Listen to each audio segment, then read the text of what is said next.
Cambodia का Angkor वत temple आखिर क्यों है न्यूज में?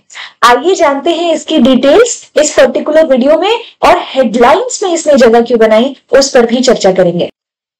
कंबोडिया का अंकोर वत टेम्पल, उसके बारे में जानने से पहले मैं आपसे एक सवाल पूछना चाहूंगी। आपने एक गेम के बारे में सुना होगा, टेम्पल रन, जिसमें एक प्लेयर यहाँ पर मंदिर के बीचों बीच भागता रहता है बहुत सारे पॉइंट्स बटोरते हुए। यहाँ पे इसी पर्टिकुलर गेम को रेप्लिकेट करने की कोशिश की गई कंबोडिया के अंकोर वत टेम्पल में कुछ विजिटर्स के द्वारा। यही नहीं, उन्होंने वीडियो भी बनाई और उस वीडियो को ऑनलाइन अपलोड भी किया और वो वीडियो हो गई वायरल। लेकिन उसी वीडियो के वायरल होने के बाद यहाँ पर बहुत सारे कॉन्जर्वेशनिस्ट जो हैं, यही नहीं आर्कियोलॉजिस्ट जो है, उन्होंने भी अपना कंसर्न, अपना गुस्सा जो है वो इसकी तरफ जाहिर किया है। क्योंकि ये जो मंदिर आप यहाँ पर देख रहे हैं, ये मंदिर लगभग 900 साल पुराना है। इस मंदिर को बनाने में जिस प्रकार की तकनीक का इस्तेमाल किया गया है, उसकी वजह से इस प्रकार की एक्टिविटीज इस मंदिर के प्रेमाइसेस में करना इस मंदिर को नुकसान पहुंच जा सकता है। तो इस कारण से ये मंदिर रहा न्यूज में। अब जानते हैं इस मंदिर, इस टेम्पल की डिटेल्स के बारे में, आखिर कब बना और आखिर वो कौन सी टेक्निक है जिसके बारे में आर्कियोलॉजिस्ट बातें कर रहे हैं। अंकोर वत टेम्पल, यह दुनिया का लार्जेस्ट रिलीजियस मॉन्यूमेंट माना जाता है, जिसे यहाँ पर 9 से 15 सेंचुरी के बीच रूल करने वाली खेमर डायनेस्टी के राजा सूर्यवर्मन II के द्वारा बनवाया गया था।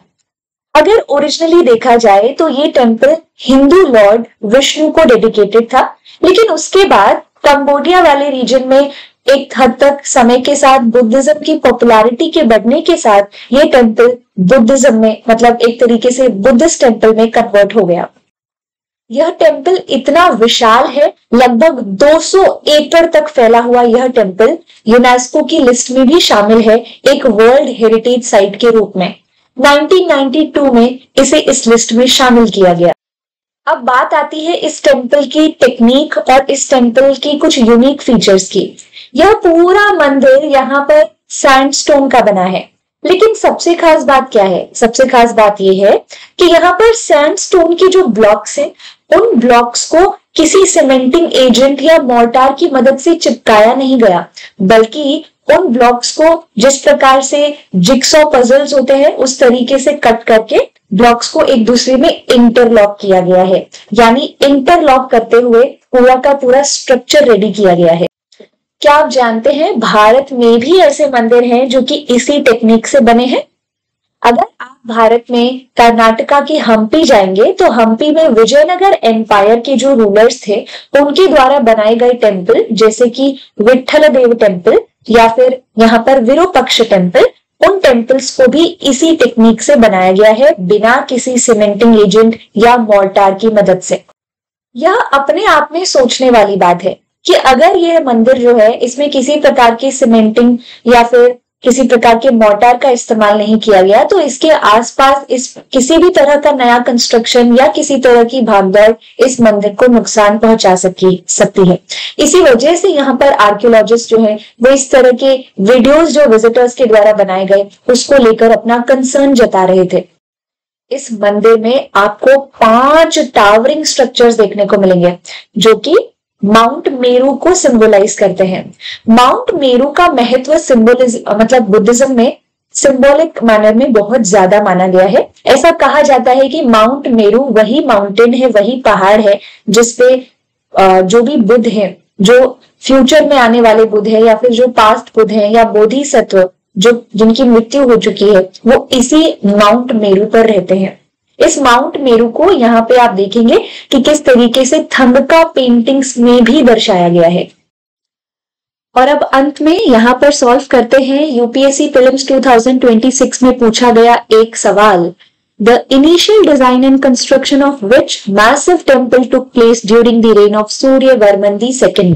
और ऑप्शन है श्री मारियम्मन टेम्पल, अंकोर वत टेम्पल, बाटू caves temple, Kamakhya temple. Video को पॉज कीजिए और इसका आंसर दीजिए। अगर आपने वीडियो ध्यान से देखी है तो आप जानते हैं कि इसका आंसर होगा अंकोर वत टेम्पल। लेकिन हमारा ये काम पूरा नहीं हुआ है। जब भी हम PYQ सॉल्व करते हैं तो हम हमेशा रॉन्ग ऑप्शंस को भी चेक करते हैं। तो आप सबका होमवर्क ये है, टास्क ये है कि इसी वीडियो के कमेंट सेक्शन में आप मुझे बताएंगे श्री मारियम्मन टेम्पल, बाटू केव्स टेम्पल और कामाख्या टेम्पल की लोकेशंस कि आखिर ये मंदिर कहाँ है। क्योंकि अंकोर वट टेम्पल तो हम जान गए हैं कि कंबोडिया में है, बाकी टेम्पल्स की लोकेशन आप कमेंट सेक्शन में बताएंगे। जाते जाते आप सभी के लिए एक बहुत इंपॉर्टेंट इन्फॉर्मेशन, काफी बार आपको लगता होगा कि यूपीएससी का अनअकैडमी का सब्सक्रिप्शन लेना चाहिए या नहीं। यहाँ पर ये सारे के सारे डाउट्स जो है उनको रिजॉल्व करने के लिए आपको डेमो क्लासेस तो मिलनी चाहिए, लेकिन इससे भी अच्छा ये होगा कि क्यों ना आपको यहाँ पर प्लस का ही एक्सेस दे दिया जाए। तो आप सभी को यहाँ पर अनअकैडमी प्लस का एक्सेस मिल सकता है अगले 7 दिन के लिए, अगर आप 1 से 7 सितंबर के बीच में ये 7 डे फ्री ट्रायल जो है इसमें एनरोलमेंट करते हैं। तो 1 से 3 सितंबर के बीच में यहाँ पर जब भी आप एनरोल करेंगे उसी दिन से अगले 7 दिन तक आप यहाँ पर अनअकैडमी प्लस की क्लासेस को एक्सेस कर पाएंगे, नोट्स और सारी बाकी चीजें जो प्लस पर अवेलेबल है उसे एक्सेस कर पाएंगे। अनअकैडमी प्लस का 12 मंथ्स का सब्सक्रिप्शन अब आप 29,999 में ले सकते हैं और उसके बाद मिशन IAS 2027 को टारगेट करने वाला जो बैच है जो 2 सितंबर से शुरू हो रहा है उसे एनरोल कर सकते हैं। You can use referral code ARTI1702।